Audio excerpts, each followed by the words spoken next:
Hello bachcho, let's see the question. The question says the solubility of KCl is relatively more in. We have options C6H6, B option is CS3 twice CO, and C option is CS3OH, and D option is CCl4. और यहाँ पे हमें D दे रखा है, that is dielectric constant. यहाँ पे die electric constant की हमें वैल्यू दे रखी है इन सभी के लिए। तो हमें बताना है कि जो KCl हमारे पास जो सोल्यूट है वो किसके अंदर उसकी सोल्यूबिलिटी है वो क्या है, ज्यादा होगी। तो क्वेश्चन को सोल्व करते हैं। की कंसेप्ट हमारा क्या यूज होगा, की concept that is solubility of ionic compound, solubility of ionic compound, ionic compound हमें जो सोल्यूट दे रखा है दैट इज KCl। के पॉजिटिव होता है, Cl नेगेटिव होता है।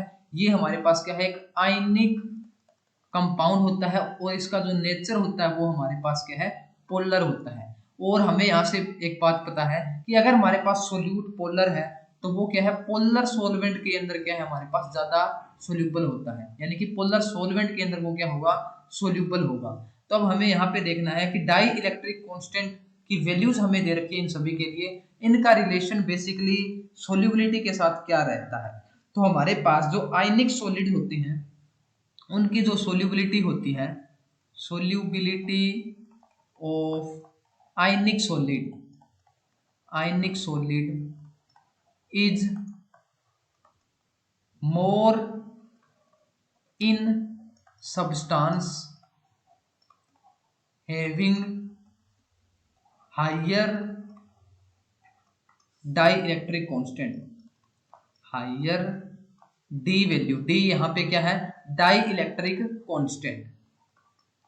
तो अगर हम ऑप्शंस की बात करें तो हमारे पास पहले की जो डाई इलेक्ट्रिक कॉन्स्टेंट की जो वैल्यू है वो 0 है, तो ये नहीं होगा।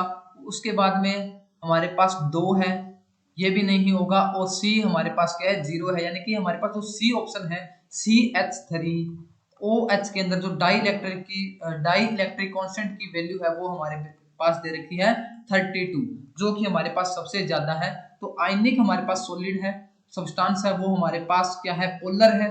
तो वो किसके अंदर सोल्यूबल होगा, CH3OH के अंदर, क्योंकि उसकी जो डाई इलेक्ट्रिक कांस्टेंट की जो वैल्यू है वो क्या है, हायर है।